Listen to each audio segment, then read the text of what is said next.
దేవుని వాక్యాన్ని ధ్యానం చేద్దాం. రాజుల 2వ గ్రంథం 5వ అధ్యాయం 2, 3, 4 వచనాలు చదవండి. సిరియనులు గుంపులు గుంపులుగా బయలుదేరి ఇశ్రాయేలు దేశం మీదకి పోయి ఉండిరి. వారు అచ్చట నుండి ఒక చిన్నదాన్ని చెరగొని తేగా అది నయమాను భార్యకు పరిచారము చేయుచుండెను. అది సోమ్రోనులోనున్న ప్రవక్త దగ్గర నా ఏలినవాడు ఉండవలెనని నేనెంతో కోరుచున్నాను.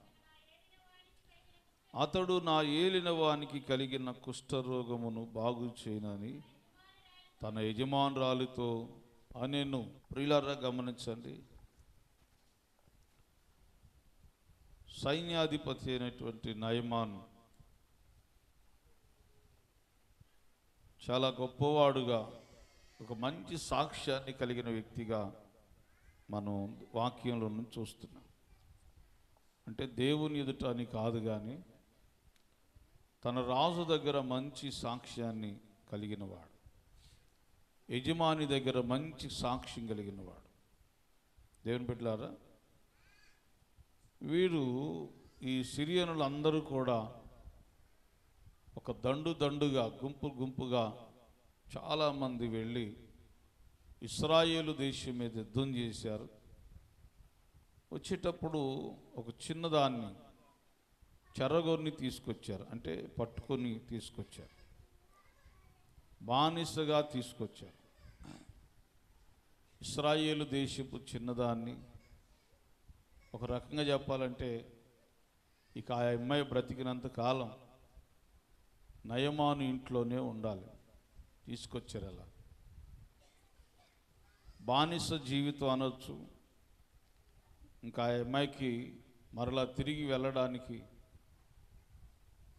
అధికారం ఉండదు, ఆధారం కూడా ఉండదు. ఇక నయమాను ఇంట్లోనే ఉండిపోవాలి. ఆ ఇంట్లో నయమాను భార్యకి పరిచర్య చేస్తాం. ఆమె దగ్గర పనిచేసే పిల్లగా నియమించారు వాళ్ళు, ఉద్యోగానికి కాదు.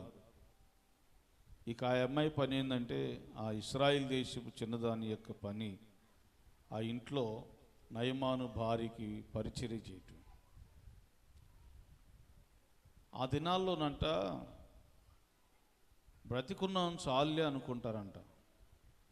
చాలా జాగ్రత్తగా, చెరపట్టబడిన వారు, బందీగా తీసుకొని పోబడినటువంటి వారు, బానిసలుగా తీసుకొని పోబడినటువంటి వారిని ఏం చేస్తారంటే, యవనస్తులైతే, అందమైనటువంటి స్త్రీలైతే వీళ్ళతో మనకి చాలా పనులుంటాయని వాళ్ళని బ్రతకనిస్తారు.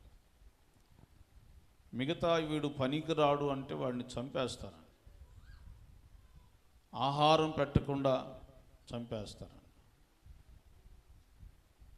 అందమైన స్త్రీలైతే ప్రియులరా వారికి ఉపయోగకరమైనట్టుగా వీళ్ళు పర్వాలేదు అనుకుంటే ఉంచుతారు, వీళ్ళతో ఏ ప్రయోజనం లేదనుకుంటే చంపేస్తారు.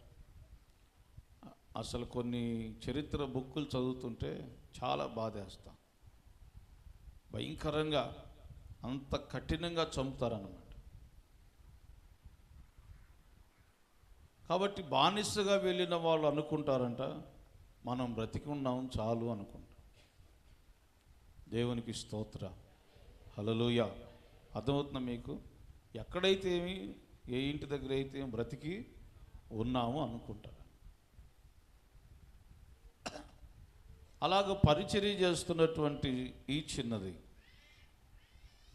ప్రియులారా రోజు ఆలోచన చేస్తుంది. ఆ ఇంట్లో ఉన్నటువంటి సంగతులన్నిటినీ గమనిస్తాం, ఇంట్లో ఉన్నటువంటి పరిస్థితులన్నిటినీ పరిశీలన చేస్తాం, గమనిస్తాం.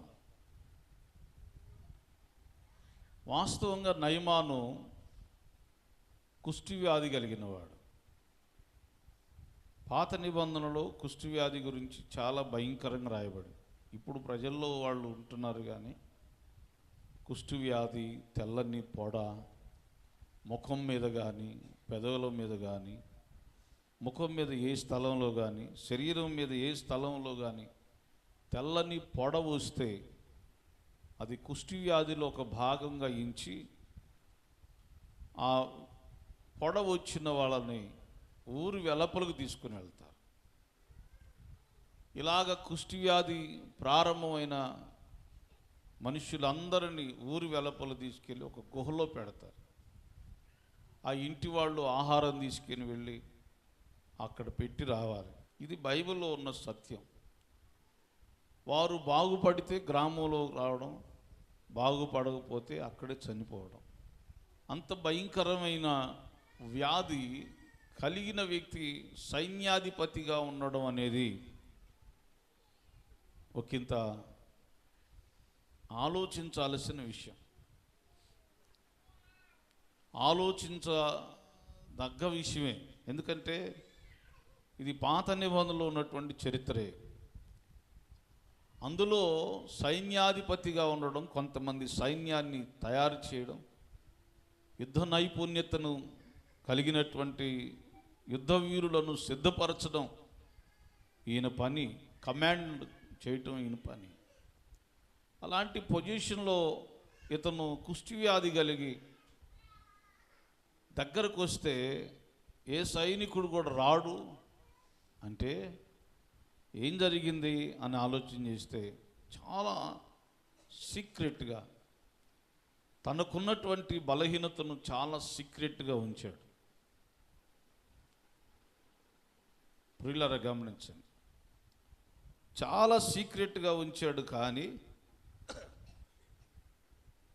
రాజుకు మాత్రం చెప్పుకున్నాడు. అది నేను తర్వాత ఎప్పుడైనా విషయం, ఈసారి ఎప్పుడైనా అవకాశం వచ్చినప్పుడు చెప్తాను. ఈ సంగతి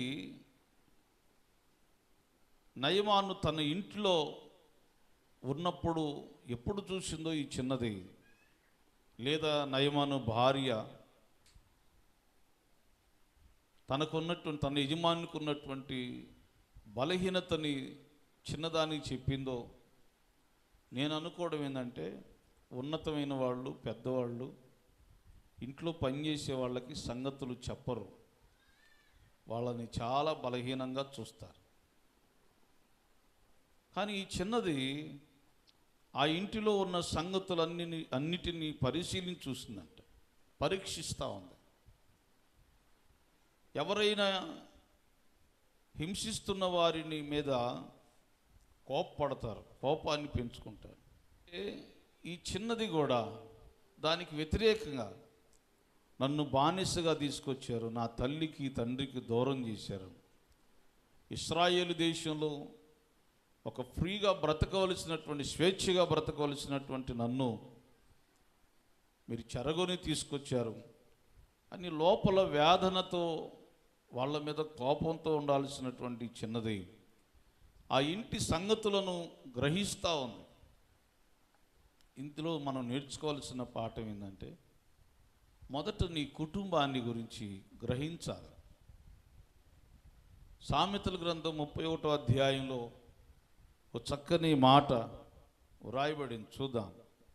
చివరి అధ్యాయంలో ఒక చక్కని మాట, అద్భుతమైనటువంటి మాట మనం అక్కడ చూస్తాం. 27వ వచ్చిన భాగం, ఆమె తన ఇంటి వారి నడతలను బాగుగా ఏం చేస్తుందంట? హల్లెలూయా. ఆమె తన ఇంటి వారి నడతలను బాగుగా కనిపెడుతుంది.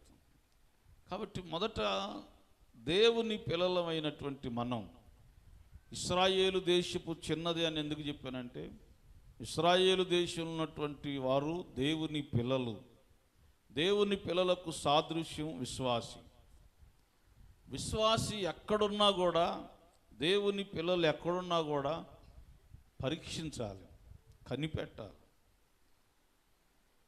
మొట్టమొదట కనిపెట్టాల్సినటువంటిది ఇల్లు. అసలు నీ పొజిషన్, నీ ఇంటి పరిస్థితులు ఎలా ఉన్నాయి, నీ ఇంటి సంగతులు ఎలా ఉన్నాయి, వాటిని పరీక్షించాలి. అసలు ఏ పొజిషన్ నడుస్తుంది వాటిని గమనించాలి. మనకు ప్రాముఖ్యమైన అంశం, ఇశ్రాయేలు దేశపు చిన్నది ఆ ఇంటిలో యజమాని అనారోగ్యంతో బాధపడుతున్నాడని గమనించి, ఆ అనారోగ్యం ఎలాంటిది? క్రమక్రమంగా మరణానికి తీసుకుని వెళ్ళేది. అంటే ఒక విశ్వాసి, చాలా జాగ్రత్తగా వినాలి, ఒక విశ్వాసి తన ఇంట్లో ఎవరు నశించిపోతున్నారు, ఎవరు మరణానికి సమీపం అవుతున్నారు, అంటే పాతాళానికి సమీపం అవుతున్నారు, ఎవరు వ్యసనాలతో బంధించబడి లోకముతో ముడివేయబడి ఇంకా పాతాళపు అనుభవాల్లోకి వెళుతున్నారు, వాళ్ళని గమనించాలి, కనిపెట్టాలి. హల్లెలూయా, గట్టిగా చెప్పండి హల్లెలూయా. 3 పూటలు తిని ఊరకు పండుకోవటం కాదు క్రైస్తవ జీవితం. ప్రార్థన జీవితం అంటే పరుగులు ఎత్తటం కాదు, సంపాదనల కోసం పరుగులు ఎత్తటం కాదు.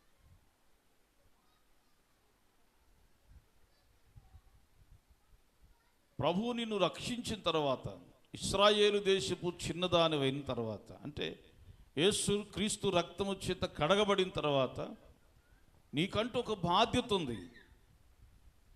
లోపాలను కనిపెట్టడం కాదు. యజమాని ఏ లోపం ఉంది దీనిలో గ్రిప్పులో పెట్టుకుందాం, యజమానురాళ్ళు ఏ లోపం ఉంది గ్రిప్పులో పెట్టుకుందాం, వాటిని మన గ్రిప్పులో పెట్టుకొని వాళ్ళని భయపెడదాం అని అనుకోవట్లేదు. అవి కాదు చూడాల్సింది. దేవుని బిడ్డలారా, ఎవనిలో ఉన్నటువంటి మానవుని జీవితంలో ఉన్నటువంటి లోపాన్ని కాదు వెతకాల్సింది క్రైస్తవుడు. ఎదుటివానిలో ఉన్నటువంటి లోపాన్ని కాదు, వారు చేసే పొరపాట్లను కాదు వెతకాల్సింది. వీరు అసలు ఏ స్థితిలో బంధించబడ్డారు, ఏ స్థితిలో నశించిపోతున్నారు, అక్కడి నుంచి వాళ్ళని బయటకు తీసుకురావడానికి, వాళ్ళు ఉన్నటువంటి ఎలాంటి ఒత్తిడిలోకి వారు గురైపోతున్నారు, వారి ప్రాణానికి హాని కలుగు చేసుకుంటున్నారని వారిని ఎలా విడిపించాలనేటువంటి ప్రయత్నం విశ్వాసి చేయాలి. దేవునికి స్తోత్రం. గట్టిగా చెప్పండి హల్లెలూయా, హల్లెలూయా. బైబిల్ చెబుతుంది, నీ కంట్లో దూలం పెట్టుకొని ఎదుటివాని కంట్లో నలుసును వెతుకుతున్నారని. అంటే మనుషుల యొక్క లక్షణం ఎలాంటిదంటే ఈ వేలు పెట్టి చూపించడమే, నువ్వు ఇలాగా. అంటే ఏం వెతుకుతున్నారు మనుషులు? ఎదుటివానిలో లోపమును వెతుకుతున్నారు. ఎదుటివాడిని బాగు చేయడానికి ఎలాగా, ఈ వ్యక్తిని ఎలాగ మనం బాగు చేయగలం అని ఆలోచన చేయరు. ప్రియులారా, క్రైస్తవ జీవితంలో ఉన్నటువంటి ఆలోచనలు చాలా ప్రత్యేకమైనవిగా ఉండాలి, చాలా ప్రత్యేకమైనవిగా ఉండాలి. ఈ చిన్నదాన్ని ఎగ్జాంపుల్ తీసుకొని నేను మాట్లాడుతున్నాను. ఈ చిన్నది, యజమానుడు ఒక బలహీనతతో ఉన్నాడు, ఆ బలహీనత వల్ల అతను కృంగిపోతున్నాడు. అతడు బాగుపడితే చాలు. అంటే ఇంటిలో రక్షించబడిన నీవు, దేవుని బిడ్డలారా, నీ కుటుంబంలో ఎవరు నశించిపోతున్నారో ఐడెంటిఫై చేశారా? ఎవరు ఏ బంధకాల్లో ఉన్నారు అని ఐడెంటిఫై చేశారు, గుర్తించారా?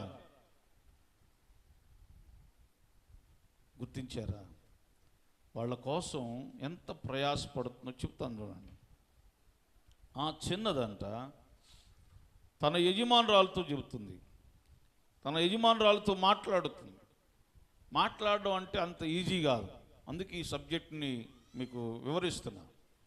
యజమానురాలతో మాట్లాడడం అంటే అంత ఈజీ కాదు, ఇప్పుడు జరిగే అంత ఈజీ కాదు. వాళ్ళు చెప్పాలి, వాళ్ళు దగ్గరకు రావాలి. నువ్వు నోరు తెరిచి మాట్లాడడం అంటే, ఒక బానిస మాట్లాడితే ఊరుకోరు. వాళ్ళు ఒకవేళ చంపేయచ్చు, లేకపోతే ఇంకా కఠినమైన శిక్ష వేయచ్చు. పర్మిషన్ లేకుండా మాట్లాడడానికి లేదు. అర్థమవుతుందా? హల్లెలూయా. మనకిప్పుడు అంత స్వేచ్ఛ ఉంది. అప్పుడు బానిసలుగా ఉన్న వాళ్ళకి స్వేచ్ఛ లేదు, మాట్లాడడానికి తెగించాలి. ఇప్పుడు తన యజమానురాలతో మాట్లాడడానికి ఏం చేస్తుందంటే ధైర్యం చేస్తుంది. విశ్వాసిగా కుటుంబంలో నీవు, దేవుని బిడ్డలారా, మొదటిగా ఐడెంటిఫై చేయాలి, గుర్తించాలి ఎవరు ఏ సమస్యలతో పట్టి పీడించబడి కృంగిపోతున్నారో. ఆ సమస్యల నుంచి వారిని బయటికి తీసుకొచ్చి వారికి మేలు కలుగు చేయాలని ప్రయత్నం చేయాలి. రెండవది, ఆ సమస్య గురించి మాట్లాడడానికి, ఆ సమస్య నుంచి విడిపించబడడానికి ధైర్యం తెచ్చుకొని మాట్లాడాలి. ఎవరితో మాట్లాడాలి? దేవునికి స్తోత్రం. ఇప్పుడు రెండు సందర్భాలు ఉన్నాయి. ఈ చిన్నది యజమానితో మాట్లాడింది, యజమానురాలుతో మాట్లాడింది. మనం ఎవరితో మాట్లాడాలి? నీకు శ్రమ కలిగిన ఏం చేయాలంట? ప్రార్థన. హలో, గట్టిగా చెప్పండి. ఏం చేయాలంట? ఎవరితో చెప్పాలి? ప్రభు అన్నాడు, నాకు మొరపెట్టుము, నేను నీకు ఉత్తరం ఇస్తాను. కనుక దేవుని సన్నిధిలో విశ్వాసిగా నువ్వేం చేయాలంటే, దేవుడు నీకు ఒక మంచి మార్గాన్ని ఇచ్చాడు, ఒక మంచి ఆయుధాన్ని దేవుడు ఇచ్చాడు. దేవునితో మాట్లాడి గొప్ప భాగ్యాన్ని దేవుడిచ్చాడు. ఒకవేళ నీవే సమస్యలో ఇరుక్కొని పోయి వేదన పడుతున్నావు అనుకోండి, సమస్య లేకపోతే బాధో, నిందో, అవమానం, శరీర బలహీనతలో కృంగిపోతున్నావు అనుకోండి, దేవుడు ఏం చేస్తున్నాడు? ఏం మాట్లాడి తెలుసా? ఇప్పుడు మాట్లాడడానికి దేవుడు అవకాశం ఇచ్చాడు. ఆ దేవునితో నువ్వు మాట్లాడితే ఆయన నీ సమస్య నుంచి విడిపిస్తాడు. దేవునికి స్తోత్రం. చెప్పడానికి చాలా ఈజీ ఇది, ఆయనతో మాట్లాడితే విడిపిస్తాడని. ఇప్పుడు ఆయనతో మాట్లాడడం ఎలాగా? ఈ చిన్నది యజమానురాలతో మాట్లాడడానికి తెగించింది అన్నాను చూసారా? ప్రాణమునకు తెగించింది. ఎస్తేరు ప్రాణమునకు తెగించింది. చాలామంది దేవుని బిడ్డలారా వారి ప్రాణాలకు తెగించి, ఒకసారి దావీదు ఒక బావి దగ్గర నీళ్లు తీసుకురమ్మని యవనస్తులతో మాట్లాడాడు.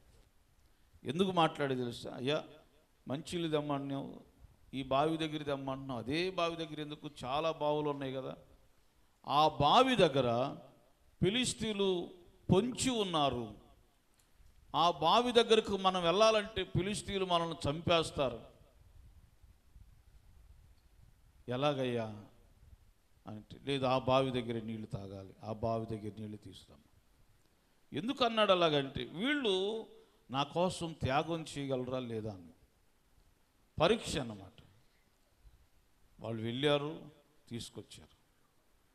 ప్రాణములకు తెగించి, దేవుని బిడ్డలారా, వారి ప్రాణాలకు తెగించి పని చేయడం ప్రారంభించారు. చాలా జాగ్రత్తగా వింటేనే వర్తమానం అర్థమైంది.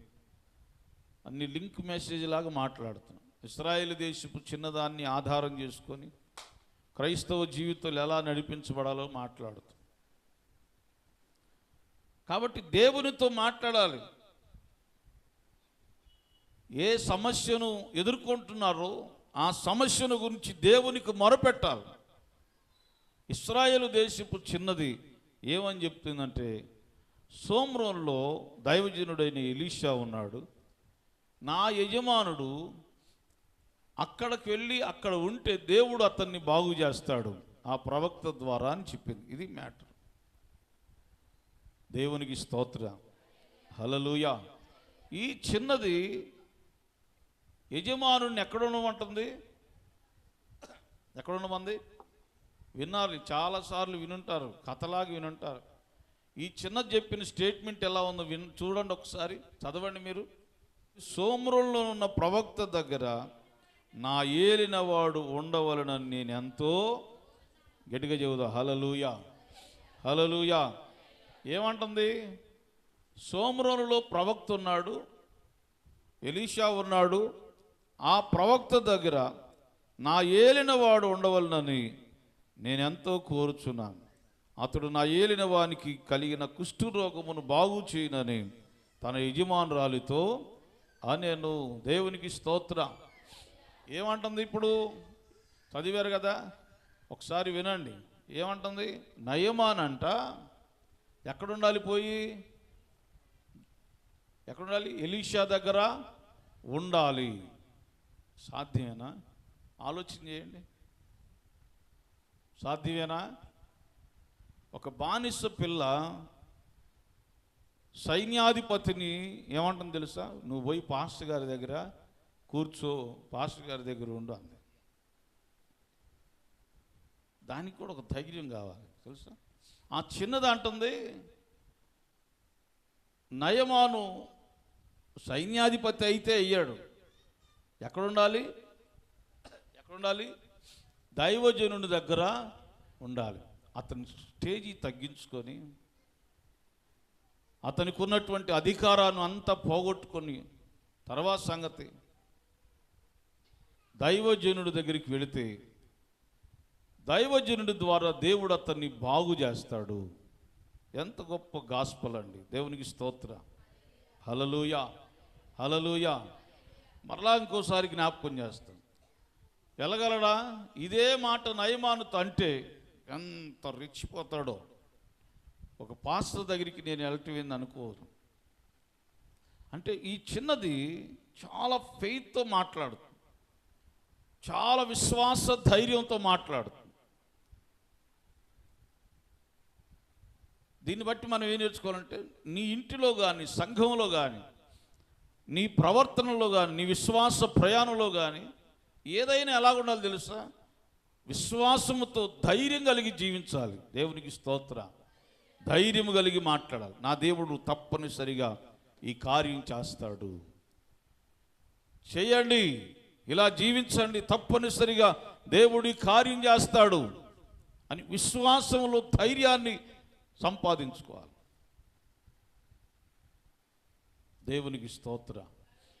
ఇప్పుడు మీ ఇంట్లో ఎవరైనా మార్పు చెందని వాళ్ళు ఉన్నారనుకోండి, వాళ్ళను మొదట నువ్వు ఏం చేయాలి? గుర్తించాలి. వీళ్ళు అసలు ఏ సమస్యలు పట్టబడ్డారని గుర్తించాలి. వాళ్ళ కోసం నువ్వు ప్రతిరోజు దేవుని సన్నిధిలో ప్రార్థన చేయాలి. అవసరమైతే వాళ్ళతో మాట్లాడాలి. నువ్వు ఈ సమస్యలో ఉన్నావు, దేవుడు తప్పనిసరిగా ఈ సమస్య నుంచి నిన్ను విడిపిస్తాడు, ఈ వేదన నుంచి దేవుడు నిన్ను తప్పిస్తాడు, ఈ బంధకాల నుంచి దేవుడు నిన్ను తప్పిస్తాడని నీకున్న విశ్వాస ధైర్యాన్ని బట్టి దేవుడు అద్భుతమైన కార్యం చేస్తాడు. దేవునికి స్తోత్ర. గట్టిగా చెప్పండి హల్లెలూయా.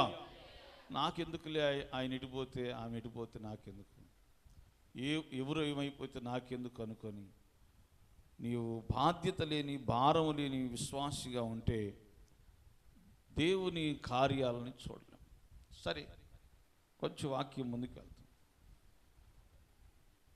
విశ్వాస ధైర్యంతో ప్రభువు దగ్గర జీవించాలి. అప్పుడు అద్భుతాలు చాలా చాలా ఇంకా చాలా గొప్ప విషయాలు వాటితో మాట్లాడతాం ముందుకు వెళ్ళిన తర్వాత. ఈరోజు విశ్వాస జీవితంలో ఈ రెండు ఉండట్లేదు. విశ్వాసం ఉండట్లేదు, విశ్వాసంతో కూడిన ధైర్యం కూడా ఉండట్లేదు. ఓసారి ఒక అతనికి పక్షవాతం వచ్చింది. యేసు ప్రభు దగ్గరికి తీసుకెళ్ళారు. వినాలి, ఎలా తీసుకెళ్ళారు ఆయన్ని? ఎట్లా? నలుగురు కలిసి మంచంలో కట్టి, వెనకటి రోజులు అంతే, ఇప్పటికి ఏజెన్సీ ప్రాంతాల్లో అంతే, వాటి బస్సులు ఏమి ఉండవు, వాహనాలు ఉండవు. గర్భిణీ స్త్రీలకు ఏదైనా ప్రమాదం, డెలివరీ టైం అయితే అట్నే మంచాల్లోనూ ఏదో ఉయ్యాల లాంటిది అంటూ కట్టుకొని తీసుకుని వెళ్తారు. అప్పుడు అతన్ని కొంతమంది మనుషులు మంచం మీద మోసుకొని వెళ్ళారు. అక్కడికి వెళ్ళేసరికి జన సందోహం ఎక్కువగా ఉంది. చాలామంది ప్రజలు ఉన్నారు. యేసు ప్రభు వారిని సమీపించడానికి వీళ్ళకి టైం కుదరట్లేదు, వెసులుబాటు కావట్లేదు. ఒకడు ఆలోచన చేశారు, ఇట్లా కాదురా, ఆ ఇంటి ఆయనతో మాట్లాడి ఆ పెంకులను ఓడదీసి మంచంతో పాటు యేసు ప్రభు ముందు దించుదాం అనుకున్నాం. అసలు వాళ్ళ ఆలోచన చూడండి. ఆ ఇంటి ఆయనతో మాట్లాడి పెంకులేదు మొత్తం లేపేసుకోండి అన్నట్టున్నాడు. మనం అంటామా? ఏమండి, మనం అంటామా? మన ఇంటి మీద ఇప్పుడంటే అన్ని డాబాలు, కానీ మన ఇంటి మీద అంతకుముందు చెత్త అనుకోండి. కోడి ఎక్కితేనే సన్నాసి కోడి ఇప్పుడు చచ్చిద్ది అంట. మా ఇల్లే కనపడిందా? ఏమండి, ఆ ఎక్కిన కోడి ఏం ఊరకుంటుందా? కిస్ అంట కాళ్ళు పెట్టాడు గిరిది కదా. ఒక కోడి ఎక్కితేనే ఊరుకోమను. వీళ్ళకు ఒక ఆలోచన, ఆ పెంకులన్నీ తీసేసి మంచాన్ని పైకి తీసుకెళ్ళారు. అంటే చాలా హైట్గా ఉండవు, కానీ అవి మైదాన ప్రాంతాలు కాబట్టి కొంచెం హైట్ తక్కువలో కడతారు.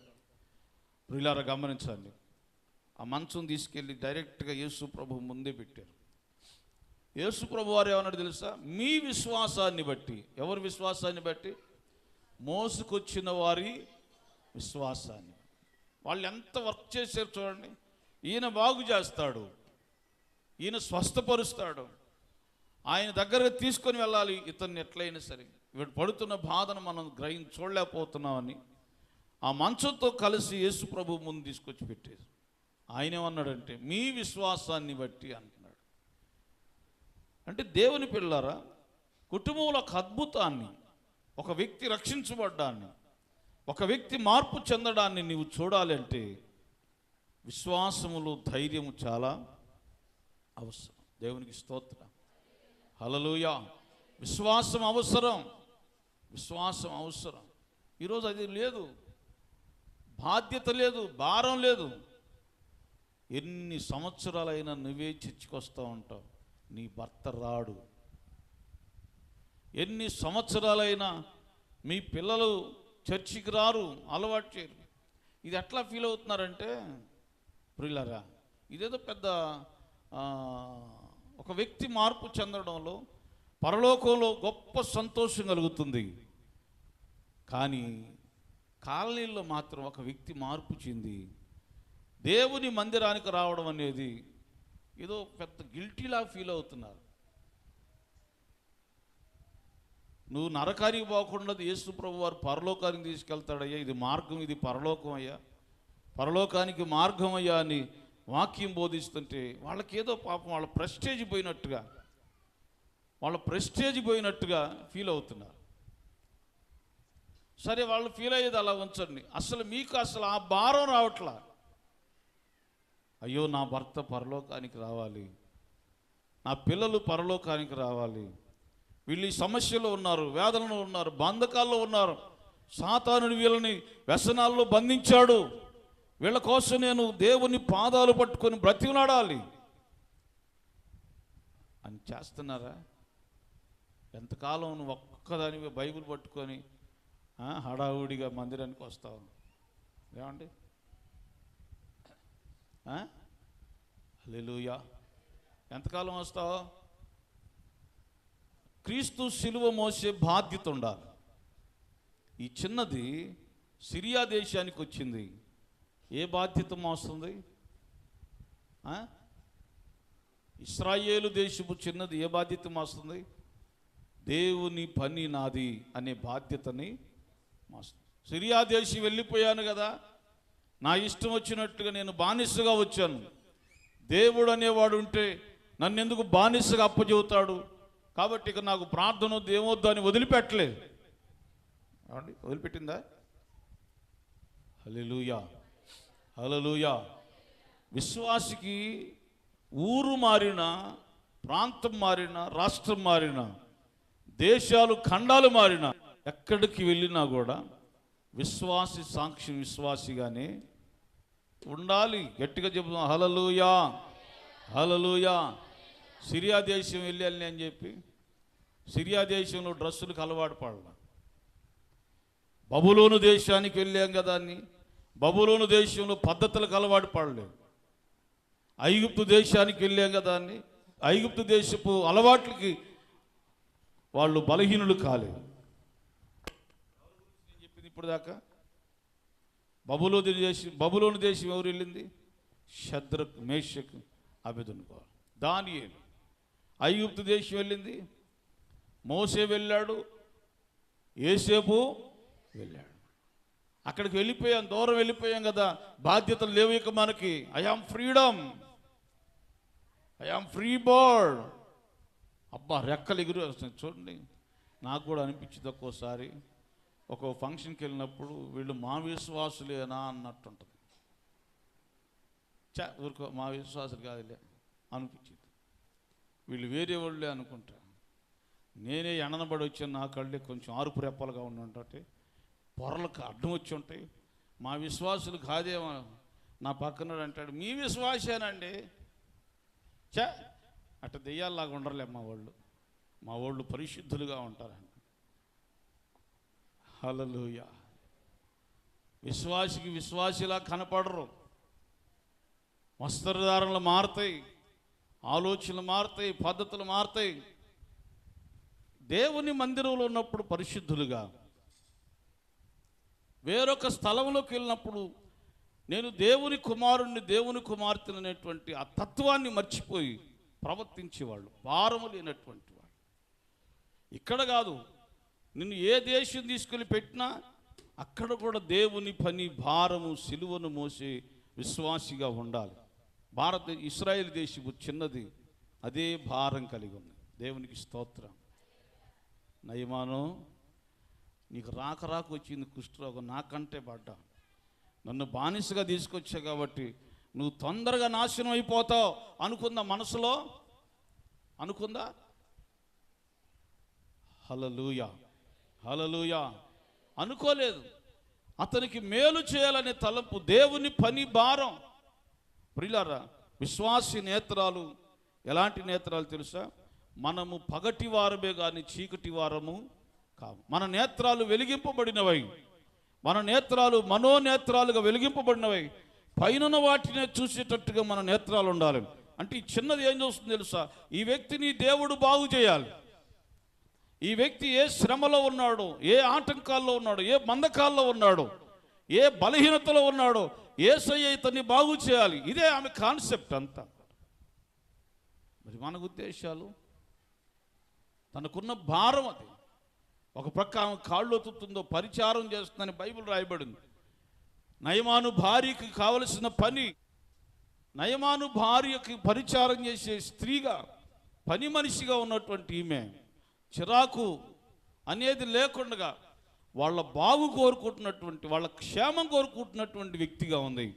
అంటే విశ్వాస ఎప్పుడు కూడా ఏం చేయాలి తెలుసా? నీ కుటుంబం యొక్క మేలు కోరుకునే వ్యక్తిగా, సంఘము యొక్క మేలు కోరుకునే వ్యక్తిగా, నిన్ను ఎవరైనా హింసిస్తున్నా కూడా వారి మేలు కోరుకునే వ్యక్తిగా విశ్వాసి జీవితం నడిపించబడాలి. దేవునికి స్తోత్రం. గిటికి చెప్పండి. కోపంగా ఉన్నవాళ్ళు చెప్పండి. సంతోషంగా విన్నవాళ్ళు స్తోత్రం చెప్పండి. హల్లెలూయా, హల్లెలూయా. భారం ఏ పొజిషన్లో, ఎక్కడ ఏ స్థలంలోకి వెళ్ళినా సరే నీవు దేవుని కలిగిన వ్యక్తిగానే ఉండాలి. మనం ఎక్కడ ఉన్నా కూడా దేవుని భారము, దేవుని పనిని మనం మోసేటువంటి, దేవుని యొక్క పని బాధ్యత కలిగిన వ్యక్తులుగా ఉండాలి. దేవుని పిల్లలుగానే జీవించడం నేర్చుకోవాలి. మన విట్నెస్ చాలా ప్రాముఖ్యమైనది. ఇంకో సంగతి చెబుతాను. ఈ చిన్నదాని యజమానురాలు చిన్నదాని మాట వింది. యజమానురాలు వింది. ఈమె వెళ్ళి తన ఏలిన వాడికి చెప్పింది, తన భర్తతో చెప్పింది. ఎంత పని జరుగుతుందో చూడండి. అసలు నువ్వు బానిసగా వచ్చిన పిల్లవి, నోరు మూసుకొని నీ పని నువ్వు చేసుకో, చెప్పిన పని చేయి అనాలి. కానీ ఆ చిన్నది మాట్లాడుతుంటే వాళ్ళకి ఎట్లా ఉందంటే, ఆ మాట విని ఆ మాట చొప్పున చేయడానికి ఇష్టపడ్డారంట. గట్టిగా చెప్పండి. హల్లెలూయా. అంటే ఆ చిన్నదాని మాటలు ఎట్లా ఉన్నాయి? దయగల మాటల్లాగా ఉన్నాయి. అర్థమవుతున్న వాళ్ళు స్తోత్రం చెప్పండి. హల్లెలూయా. దయగల మాటల్లాగా ఉన్నాయి. ఆ చిన్నది మాట్లాడుతుంటే ఆ వే ఆఫ్ టాకింగ్ ఎలా ఉందంటే, ఆ యజమానురాలు కూడా ఈ చిన్నది ఎంత కాన్ఫిడెన్స్గా మాట్లాడుతుంది. ఈ చిన్నది చెప్పినట్టుగా చేయాలి, నా యజమానుడికి చెప్పాలి నేను. ఆ మాటలో ఉన్నటువంటి ఆ దయగల మాటలు వాళ్ళ హృదయాన్ని తాకే. విశ్వాసి జీవితంలో కూడా నువ్వు మాట్లాడుతున్న ప్రతి మాట కూడా దయగల మాటలాగా ఉండాలి. యేసయ్య మాటలు దయగల మాటలు. ఆయన మాటలంట, ఆయన చూపులు, ఆయన తలంపులు అన్నీ నీ దయగల మాటలే, నీ దయగల కనుచు సైగలే, నీ దయగల తలంపు. ఆయన ఎలాంటి అంట తలంపులు? హల్లెలూయా. ఆయన కనుసైగలు ఎలాంటి అంట?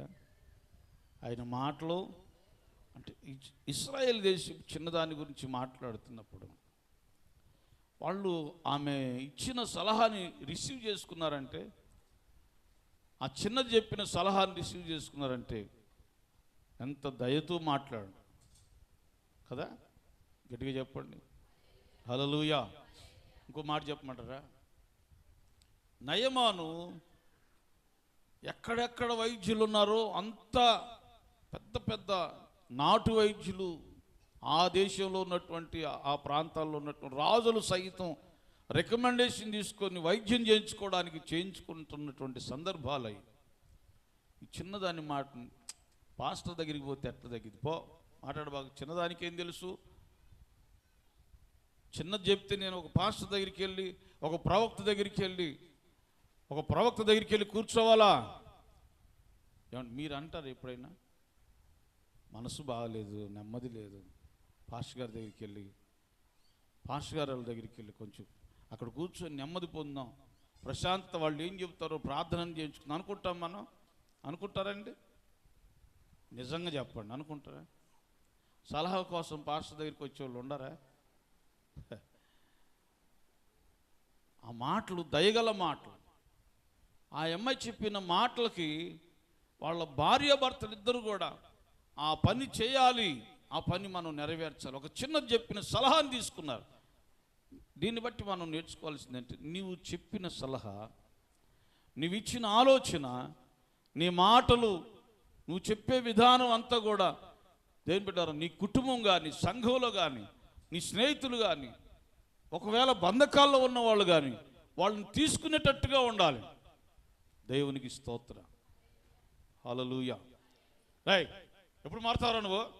ఎప్పుడు మారుతా అన్నావు అనుకో, వాడు ఎప్పుడు కన్నా మారుతాడా? ఏమై మానస మారుతాడా?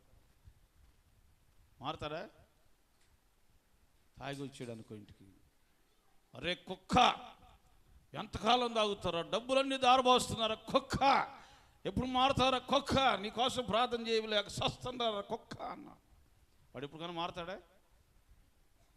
మారుతాడమ్మాయి? చెప్పరు, మారుతాడా? అసలు ఆ మాట్లాడే విధానంలోని ఆ చిన్నది మాట్లాడితే వీళ్ళిద్దరూ యాక్సెప్ట్ చేశారు. ఒక అధికారంలో ఉన్నటువంటి వాళ్ళు, ఒక పొజిషన్లో ఉన్నటువంటి వాళ్ళు ఆ చిన్నదాని మాటను యాక్సెప్ట్ చేశారు. మృదువైనటువంటి మాట. కొంతమంది పిల్లల్ని పట్టుకొని ఎన్నడు చస్తాడో వీడు అంటారు. వాడు చచ్చిన తర్వాత ఏడుస్తారు. కొంతమంది అంటారు కదా, ఎప్పుడు చూసి నా తల్లి వీడు చస్తాడు అంటది, అందుకే వాడు తొందరగా చచ్చిపోయాడంట. నీ నోటి ద్వారా శాపవచనం పలకనే, చెప్పండి, తమిళం కాదుగా నేను చెబుతుంది, శాపవచనం పలకనే నీ కాళ్ళు ఎన్నడు ఇరిగిపోను. అంటే అది ఆశీర్వాదం, ఒక శాపమా? ఎవరిని పట్టుకొని? నీ ఇంట్లో వాళ్ళని పట్టుకొని. నీ నోరు ఎన్నడు పడిపోను అంటే ఏంది?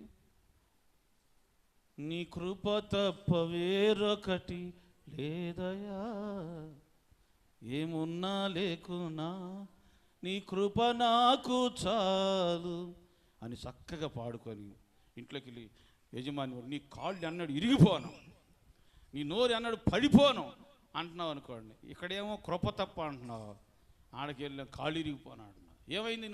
ఈ నోట్లో నుంచే, ఈ నోట్లో దేవుని కీర్తించడం వస్తుంది, ఈ నోట్లో నుంచి దేవుని గణపరచడం వస్తుంది, ఈ నోట్లో నుంచి శాపవచనాలు వస్తున్నాయి. దేవుని బిడ్డలారా, ఇప్పుడు మన దగ్గర ఒక బావి ఉంది. ఆ బావిలో పొద్దున పూటేమో చక్కగా స్వీట్ వాటర్ వచ్చి, తీయటి మాధుర్యమైన నీళ్ళు వచ్చి, సాయంత్రానికి చేదు నీళ్ళు వస్తాయా? మరి ఇట్టంటారే అని. మరి ఈ నోట్లో నుంచి స్తుతి, ఆరాధన, ఘనత, మహిమ ఇవన్నీ వస్తున్నాయి. మరలా సాయంత్రానికి ఈ నోట్లో నుంచే ఏమొస్తున్నాయి?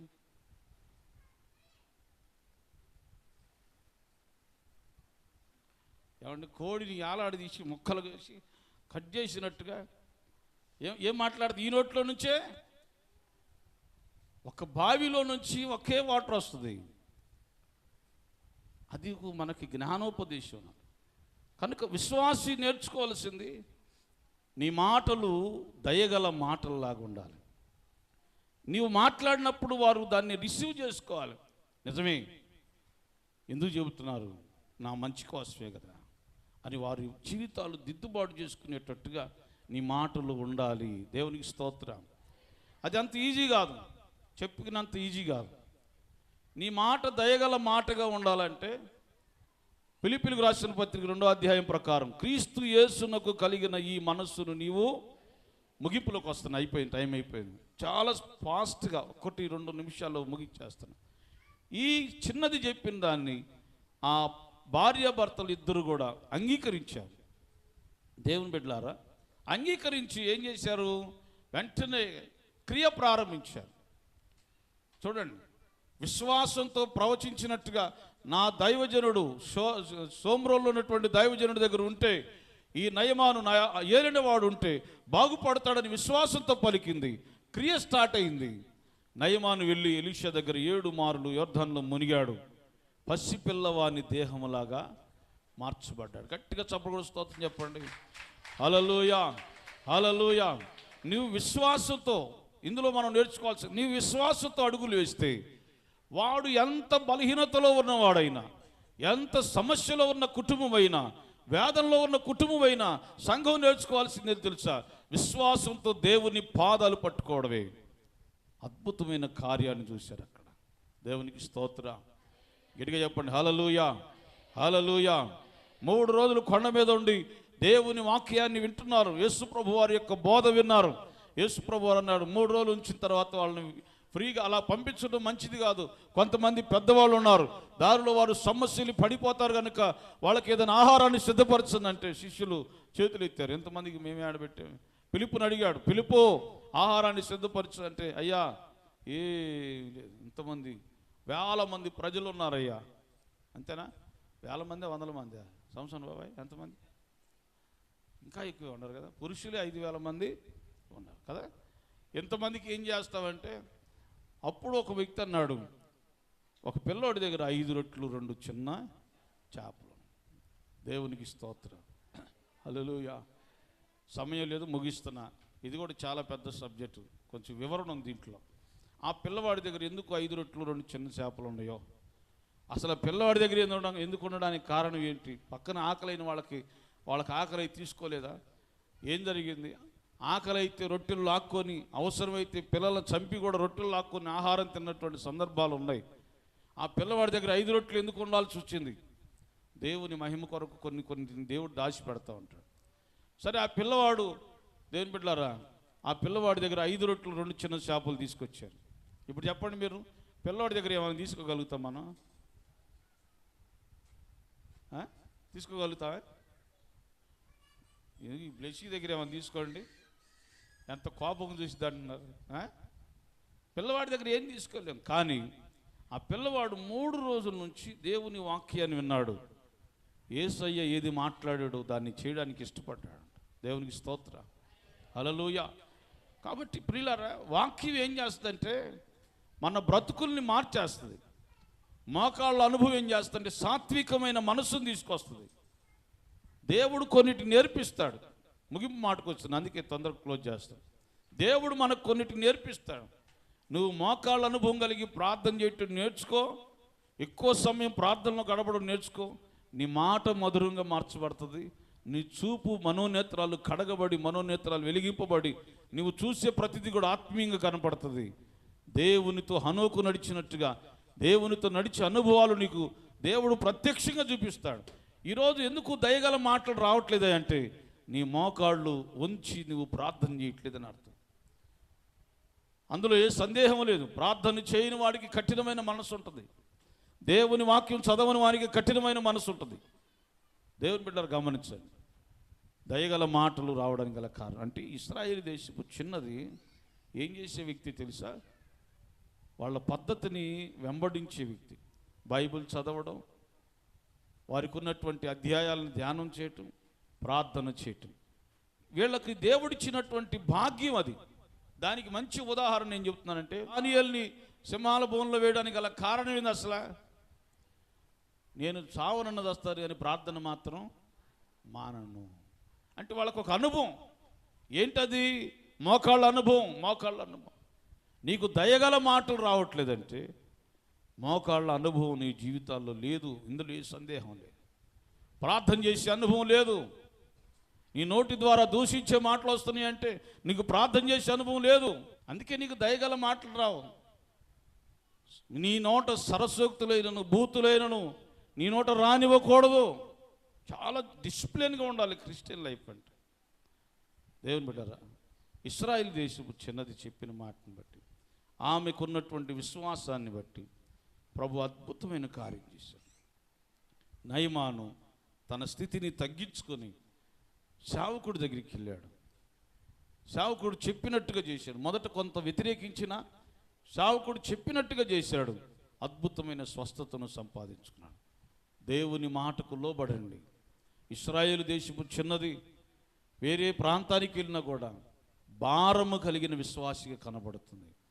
దేవుని బిడ్డలారా, నీవు దేవుని పని ప్రతిరోజు ఇది నా దేవుని పని అని భారము కలిగి చేయడం నేర్చుకో. నిన్ను బట్టి దేవుడు అద్భుతమైన కార్యాలు నీ కుటుంబంలో జరిగిస్తాడు. అట్టి కృప దేవుడు దయచేయను గాక. ఆమేన్. హల్లెలూయా.